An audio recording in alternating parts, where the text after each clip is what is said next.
নমস্কার, আমি ববি চক্রবর্তী।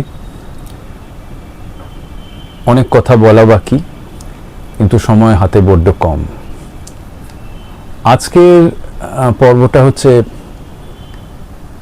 একটি চোরকে নিয়ে, the story of a thief.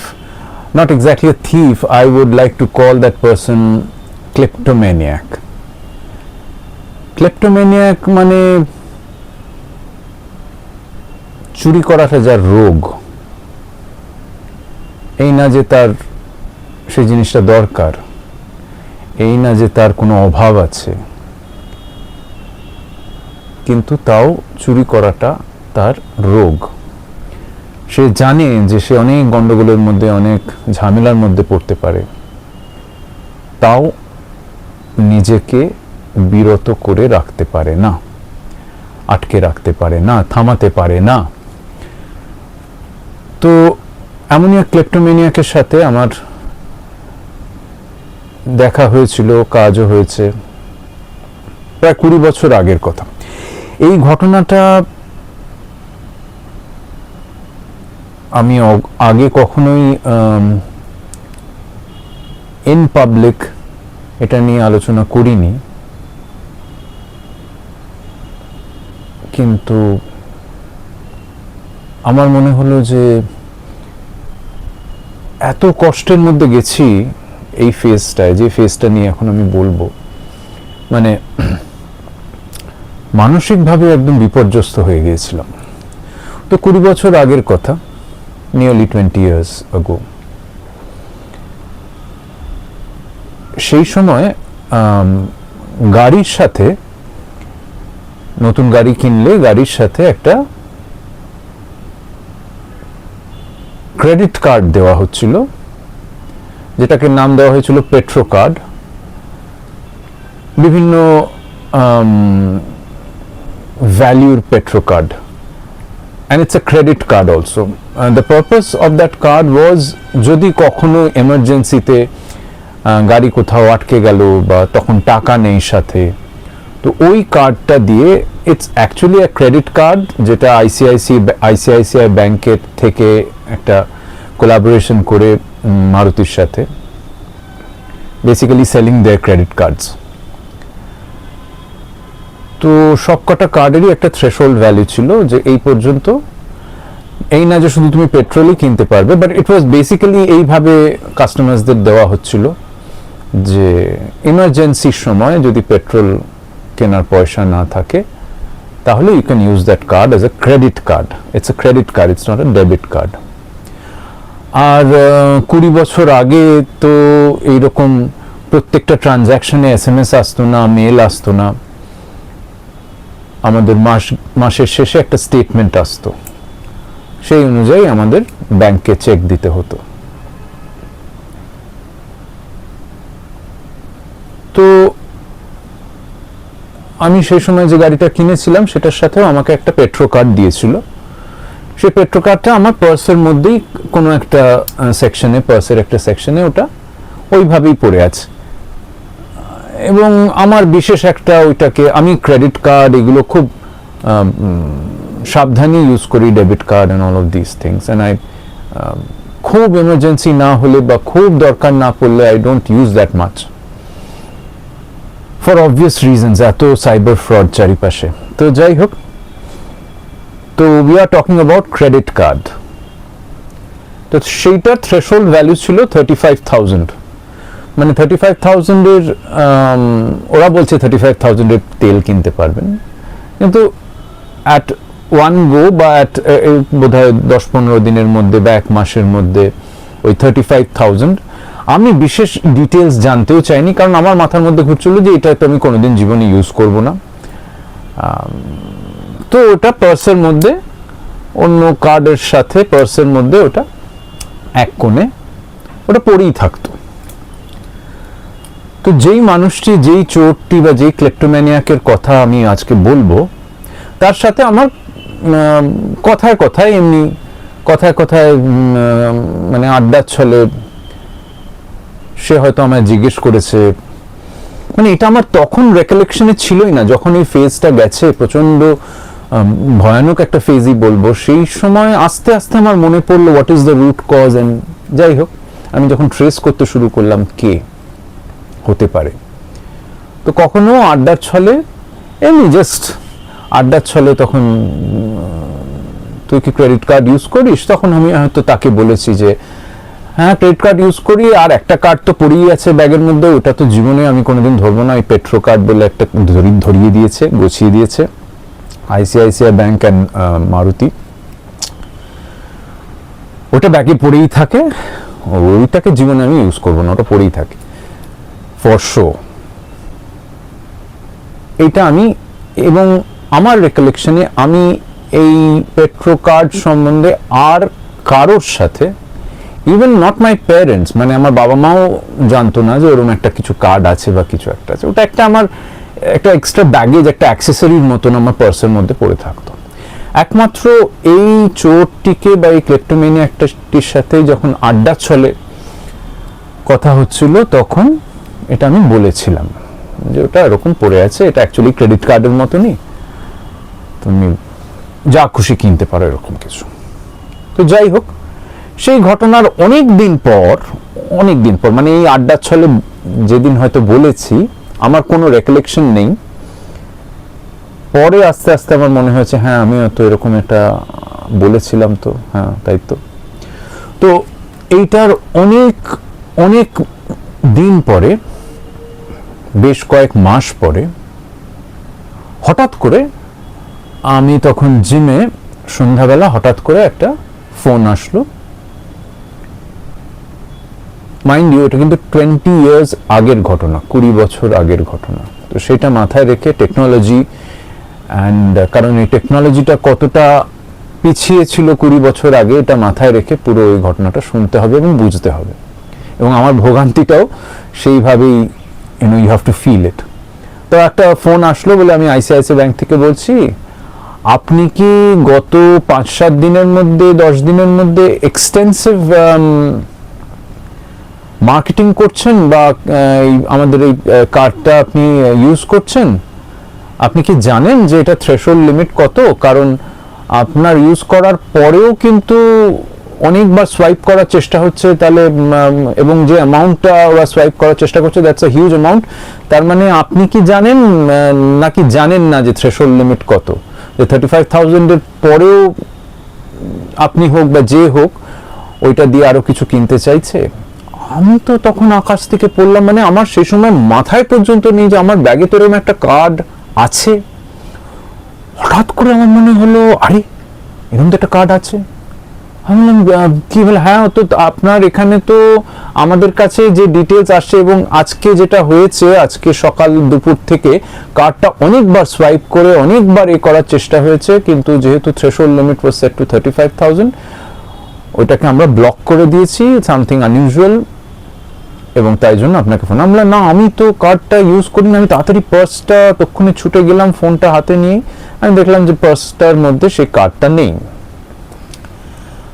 এইবার তো আকাশ ভেঙে পড়ার মতন। তাও আমি ভাবছি যে ঠিক আছে, দেখে নিচ্ছি আমি কি করা যায়, দেখে নিচ্ছি। আমি তখনও মাথা ঠান্ডা।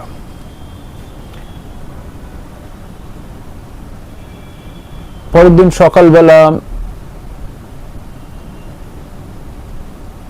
আমি তখন সারা রাত ধরে আমি ভাবছি যে কি করে কে, এবং আমি কিছু ডিটেলস জিজ্ঞেস করলাম যে কি কি ট্রানজাকশন কিরকম কিরকম। তো বললো কিছু সিনেমা দেখার ব্যাপার আছে, আইনক্সে সাউথ সিটিতে সিনেমা দেখার ব্যাপার আছে, কফি খাওয়ার ব্যাপার আছে, এক্সটেন্সিভ গয়নাগাটি কেনার ব্যাপার আছে, তারপর বাড়ির জিনিসপত্র কেনার ব্যাপার আছে, অনেক কিছু আছে মানে। অ্যান্ড আমি কোন কোন জায়গায়, বললো যে এই south Calcutta plus north Calcutta সবকিছু মিলিয়ে আর কি। এইটা কতদিন আগে হয়েছে আমি জিজ্ঞেস করলাম।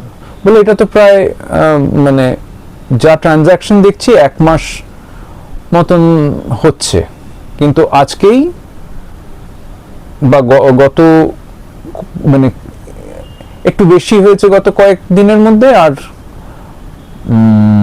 আজকে অনেকবার এটাকে সোয়াইপ করারই হয়েছে। কিন্তু হোল প্রসেসটা মানে চুরি গেছে প্রায় 1 মাসের উপরে আর কি, and I have no idea যে ওটা আমার ব্যাগে নেই। তখন রাত্রিবেলা আমি সেদিনকে যখন ভাবলাম, আমি তখন 2-2-4 হলো যে একটি মানুষ জানে এইটির ব্যাপারে, এবং আমি শুটিংয়ে ব্যস্ত থাকলে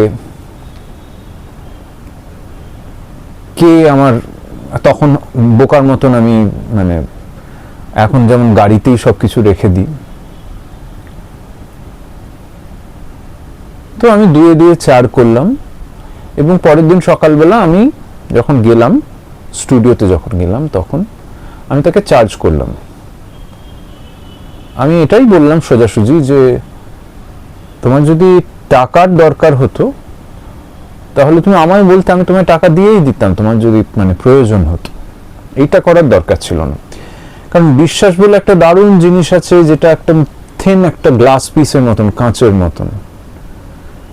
ওই একটা ছোট্ট চিড় ধরে গেলে তুমি যতই চেষ্টা করো সেটা আর আগের মতন হবে না, নয় ভেঙে যাবে সেই কাঁচটা, নয় সেই ক্র্যাকটা থেকেই যাবে। তো অবভিয়াসলি সে ডিনায়াল মোডে, কারণ ক্লেপ্টোমেনিয়াকের আরো একটা বিরাট বড় ক্যারেক্টারিস্টিক হলো সে ফিল করে না যে সে চুরি করছে, সে ফিল করে না যে এটা একটা পাপ বা ক্রাইম বা ভুল, এটা তার একটা মানসিক, এটা একটা তার বিকৃতি, মানসিক বিকৃতি। তো আমি তখন ভাবলাম যে একটাই উপায়, কারণ ইটস রং, কারোর আমাদের অনেক কষ্টের টাকা, 2 নম্বরি করা টাকা নয়, তোলাবাজি করা টাকা নয়, অনেক কষ্টের টাকা, অনেক কষ্টের রোজগার করে, অনেক খেটে, অনেক স্ট্রাগল করে একজন অভিনেতার কথা বলছি, যারা সৎভাবে উপরে ওঠে, অসৎভাবে উপরে ওঠে না, প্রচন্ড কষ্টের টাকা। তো যাই হোক, আমি তখন ডেসপারেটলি কি করলাম, আমি চেষ্টা করলাম যে যে জায়গায় ট্রানজ্যাকশনগুলো, আমি তো ট্রানজ্যাকশনটা জোগাড় করলাম, আমি ওনাকে বললাম যে এটা আমার মেল আইডি, আপনি একটু কাইন্ডলি পাঠান। তো পাঠালো, আমি সেই জায়গাগুলো এবার প্রথম শুরু করলাম সাউথ সিটি আইনক্স থেকে। এবার এই যে টেকনোলজির কথা বলছিলাম, যেখানে যেখানে আমার আশেপাশে, যেখানে সাউথ ক্যালকাটার যেখানে সিসিটিভি ক্যামেরা কয়েকটা জায়গায় ছিল, যেমন সাউথ সিটি আইনক্সে ছিল, ওদের ওই 7 দিনের ব্যাকআপ, তারপরে ওরা ডিলিট করে দেয়। একটা কফি শপ, সেখানেও ওরকম 4-5 দিনের ব্যাকআপ ডিলিট করে দেয়। মানে মোদ্দা কথা হচ্ছে আমি প্রমাণ পাচ্ছি না, যে জায়গা থেকে ওই হাউস হোল্ডের জিনিস কিনেছে, বেড কভার কিনেছে, শাড়ি কিনেছে, সেই কিনেছে, গয়নাগাটি কিনেছে, কোনো জায়গায় প্রমাণ নেই। সিসিটিভি ক্যামেরা যদি থাকেও, যেটা বললাম অনেকদিন আগের, বা সেখানে সিসিটিভি ক্যামেরাই নেই, এবং তারা রিকালেক্ট করতে পারছে না, খুব ভেগ বলছে অনেক কাস্টমারের মাঝখানে। মোদ্দা কথা হচ্ছে আমি কোনো প্রমাণ জোগাড় করতে পারলাম না, এবং আমি সিআইডির সাথেও কথা বললাম, সিআইডিও আমাকে, লালবাজারে আমি কথা বললাম, তারা আমাকে একটা কথাই বললো যে প্রমাণটা খুব জরুরি, আরেকটা উপায় আছে, যদি আপনি বলেন তাহলে ওকে মানে উই ক্যান কথা বলতে পারি, কথাটা তাদের মতন করে কথা বলা আর কি, তাতে যদি ভয় পেয়েও স্বীকার করে বা হোয়াট এভার। ইতিমধ্যে আমি আমার এই যেটা আমি করছি সেটা তো অনেকেই জেনে গেছে যে আমার এরকম চুরি হয়েছে, এবং আমার সাথে যারা আমার শুভচিন্তক হয়ে, ওয়েল উইশার্স হয়ে কথা বলছে আমার সাথে, আমি দেখলাম মানে যে আমি বারবার বলি না যে অভিনেতারা খুব মানে দে আর 2 ফেস 3 ফেস 4 ফেস, অনেক মুখ হয় আর কি। তো আমি দেখলাম সেই মানুষটি, যে মানুষটি আমার সাথে আমাকে আশ্বস্ত করে কথা বললো, সেই মানুষটি গিয়ে আবার সে ক্লেপ্টোমেনিয়াকের সাথেও কথা বলছে, তাকে সব জানিয়ে দিচ্ছে আমি কি করছি। আমিও সাদা মনে খুব ইনোসেন্টলি, আমাকে যে একটু মনে জোর দিচ্ছে, আমি তাকে হয়তো আমার কিভাবে কোথায় কি করছি একটু হয়তো আমি বলেছি। এবারই ক্লেপ্টোমেনিয়াক চোর তখন সিরিয়াসনেসটা বুঝলো যে আমি প্রায় সিআইডি পর্যন্ত পৌঁছে গেছি, এইবার তার সিরিয়াসনেসটা, তার বিকৃতিতে কোথাও একটা আঘাত আসলো, সে বুঝতে শুরু করলো যে he can be in deep trouble. তো এবার সেও ডিফেন্সিভ হয়ে গেল, সেও আমার নামে নানা রকম বিভিন্ন জায়গায় সেও আমার নামে বিভিন্নভাবে বলতে শুরু করলো। আমি দেখলাম যেহেতু 20 বছর আগের কথা, আমিও তখন বেশ ভালো কয়েকটা কাজ হচ্ছে ঠিকই, কিন্তু ওই একটা কোথাও একটা, না এটা তো আমার ক্ষতি হয়ে যেতে পারে, আমার ক্যারিয়ারের ক্ষতি হয়ে যেতে পারে, আমার অনেক, কারণ মানুষ উপকার করতে পারে না, অপকার খুব করতে পারে, কারণ ভালো না করুক খারাপ করতে খুব মানুষ এইভাবে পারে, সেটা মনের মধ্যে একটা শঙ্কা ছিল। তার থেকেও বড় কথা হচ্ছে আমি কোনো প্রমাণ পাচ্ছিলাম না। আমি যদি প্রমাণ পেতাম তাহলে খুব ইজিলি, এবং আমাকে পুলিশও সেভাবে বা সিআইডিও সেভাবে আমায় বলল যে যদি প্রমাণ না থাকে তাহলে কিন্তু থিংস ক্যান গো আদারওয়াইজ, এরকম একটা ব্যাপার। কিন্তু ওরাও বলছে যে আপনি যা বলছেন আমরা কেসটাকে যেভাবে সাজাচ্ছি, দ্যাট ইজ দ্য পার্সন, 101% ওই মানুষটি চোর। এবার আরো একটা জিনিস আমি ভাবলাম, এবং তার সাথে সাথে যেটা শুরু হলো, অসহ্য আমার জীবনটা হয়ে গেল সেই সময়। এই আইসিআইসিআই ব্যাংকের ক্রেডিট কার্ড শাখা থেকে ফোন আসা শুরু হলো, এবং যারা যারা এই ক্রেডিট কার্ডের নাইটমেয়ারের মধ্যে দিয়ে গেছেন, এরা কাদের দিয়ে ফোন করায়, তারা গুন্ডা, তারা বদমাইশ, তারা মাফিয়াজ, তারা যে ভাষায় কথা বলছে, কারণ তাদের কাছে বকেয়া টাকা, তারা বুঝছে না যে এটা চুরি হয়েছে, এটা কি হয়েছে। আমি আইসিআইসিআই ব্যাংকের একদম টপ মোস্ট পার্সন যিনি এখানে ছিলেন কলকাতার, তাকে আমি বললাম যে আমি টায়ার্ড হয়ে যাচ্ছি, এত দিন রাত, অনেক রাত, ভোরবেলা সবসময় ফোন করছে, মানে 15 মিনিট অন্তর অন্তর, এক ঘন্টা অন্তর অন্তর, দিনে হয়তো 50 বার, 60 বার, 70 বার ফোন করছে, এবং ফোনে সে ভীষণ বাজেভাবে এবং ধমকাচ্ছে। এটাই ওদের কাজ, ক্রেডিট কার্ডের মানে বকেয়া টাকা জোগাড় করার জন্য এটাই ওদের কাজ, that is what they are paid for, এই মানুষগুলোকে। তো আমার আইসিআইসিআই ব্যাংক থেকেও বলছে যে স্যার আমরাও বুঝতে পারছি যে এটা একটা ফ্রড, একটা ফ্রডুলেন্ট একটা কেস, এটা স্ক্যাম হয়েছে আপনার সাথে, কিন্তু আমাদের হাতে কিছু নেই, কারণ আমাদের সিস্টেমে এই টাকাটা বকেয়া, এবং এই 35,000টা ইন্টারেস্টে বাড়তে বাড়তে, মানে সে প্রত্যেক দিন এই ইন্টারেস্টে বাড়ছে, 55,000 60,000 হয়ে যাচ্ছে। 20 বছর আগের কথা, সেই সময় 50-60 হাজার টাকা, মানে আজকের দিনে 1.5 লাখ টাকার মতো। যাই হোক, এবং সেটা তো আমাকে ওরা এটাই অ্যাডভাইস করছে, আইসিআইসিআই ব্যাংকের যারা অফিসিয়ালস, তারা বলছে যে আপনি যত তাড়াতাড়ি পারেন, আপনি আইদার পুলিশ যদি আপনাকে হেল্প করে সেটা, আর আপনি যত তাড়াতাড়ি সম্ভব এটা মিটিয়ে দিন, মানে টাকাটা দিয়ে দিন, কারণ এটা প্রত্যেক দিন বাড়তে থাকবে, বাড়তে বাড়তে একটা হিউজ অ্যামাউন্ট হয়ে যাবে। কিন্তু এইসব নানাবিধ কারণ। তারপর আমি একটা মানবিক দিকও দেখলাম, আমি খুব কর্মফলে বিশ্বাসী, I am a very forgiving person.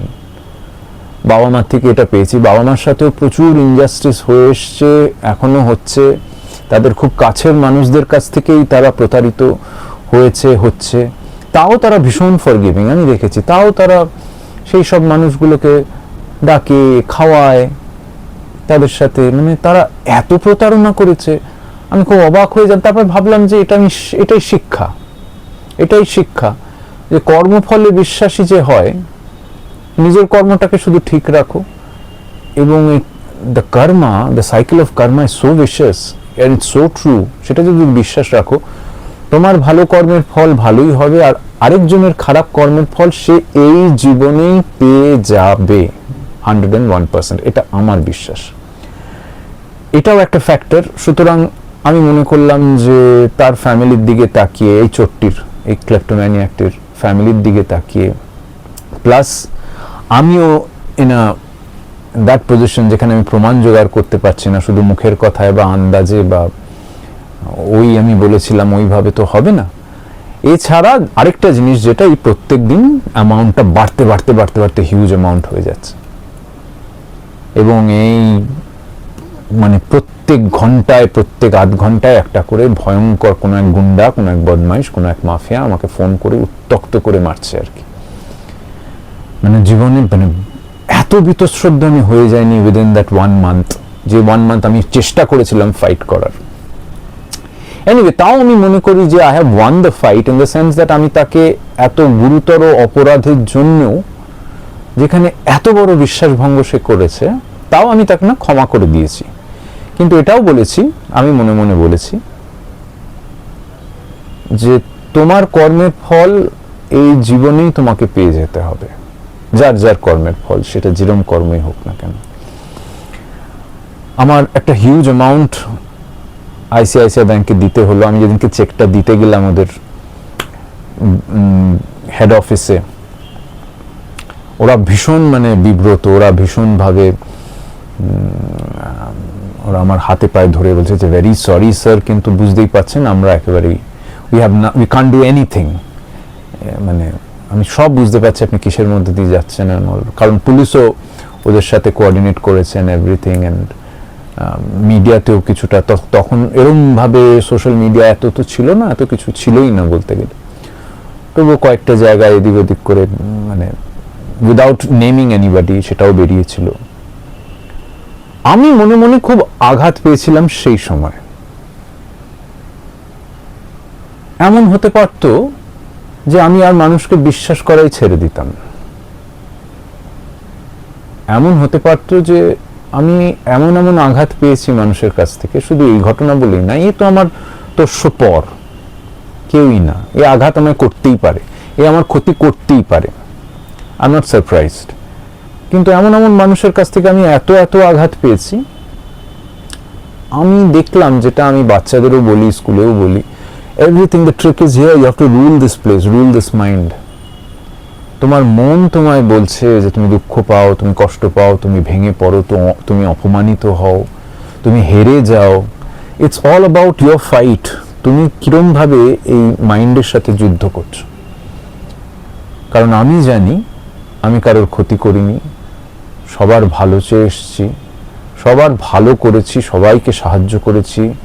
আমার খুব দুরবস্থার মধ্যেও আমি সাহায্য করেছি সবাইকে, যা পেরেছি, যেভাবে পেরেছি আমি সবার ভালো করেছি। সুতরাং this are all temporary hurdles, যেটা ভগবান তোমার সামনে রাখে টু টেস্ট ইউ, যে তুমি কতটা স্ট্রং, তুমি কতটা ইন্টেগ্রিটি তোমার কতটা, তুমি কি এই হার্ডলসগুলো টপকাতে গিয়ে নিজেকে বদলে ফেলছো। আমি নিজেকে বদলাইনি, আমি যেরকম মানুষ ছিলাম সেরকম মানুষই আছি। আমি এখনো মানুষকে বিশ্বাস করতে ভালোবাসি, এখনো মানুষের জন্য করতে ভালোবাসি, মানুষকে সাহায্য করতে ভালোবাসি। এখন যেটা আমি করে ফেলেছি, আমি নিজেকে সেইভাবে সাজিয়ে ফেলেছি। আমি আর এক্সপেকটেশনস নিয়ে বাঁচি না। আমি যদি কাউকে সাহায্য করি তাহলে এটা মাথায় নিয়েই করি যে সে ভুলে যাবে কয়েকদিন পর,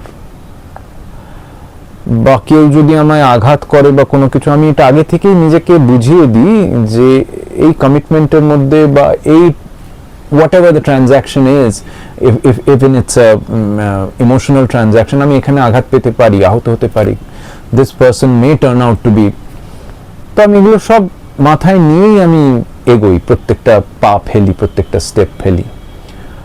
সুতরাং এই ঘটনাটা আমি মনে করি যে আমাকে না আরো স্ট্রং করে দিয়েছে। আর্থিক ক্ষতি হয়েছে, ডেফিনেটলি ক্ষতি হয়েছে, কিন্তু শিক্ষাও দিয়েছে, শিক্ষাও দিয়েছে। তখন সেই সময় মোমেন্টারিলি দুঃখ পেয়েছিলাম, কারণ এটা আমি এক্সপেক্ট করিনি, তার উপর আমি ইমোশনালি ডিপেন্ডেন্ট ছিলাম, আমি ভাবতেই পাচ্ছি না। এখন আমি ভাবতে পারি, এখন আমি, কিন্তু তাও আমি যেটা বলতে চাইছি, আমি তাও নিজেকে বদলাইনি। এই না যে আমি একদম ভীষণ একটা রুড ক্রুড, একটা স্টোইক, একটা পাথরের মতন হয়ে গেছি, যার কোনো ইমোশন নেই, যার কোনো হার্ট নেই, যার কোনো মায়া নেই, দয়া নেই। আমি এখনো সে আগের মানুষটাই আছি, a bit stronger, controlling this place and expecting nothing from nobody. Thank you so much এই খুব ইন্টারেস্টিং চোরের গল্প শোনার জন্য। এই চোরটির ম্যানারিজমস আমার খুব ইন্টারেস্টিং লেগেছে এবং লাগতো। অ্যাজ আ মেথড অ্যাক্টর আমি একেও পুরো একদম অবজারভেশন কপি পেস্ট করে রেখেছি। যদি ভবিষ্যতে কোনো চরিত্র আসে এরকম, আমি ঠিক করে রেখেছি আমি এই চোরটিকে একদম স্ক্রিনে ছেপে দেবো। ধন্যবাদ, thank you for your time.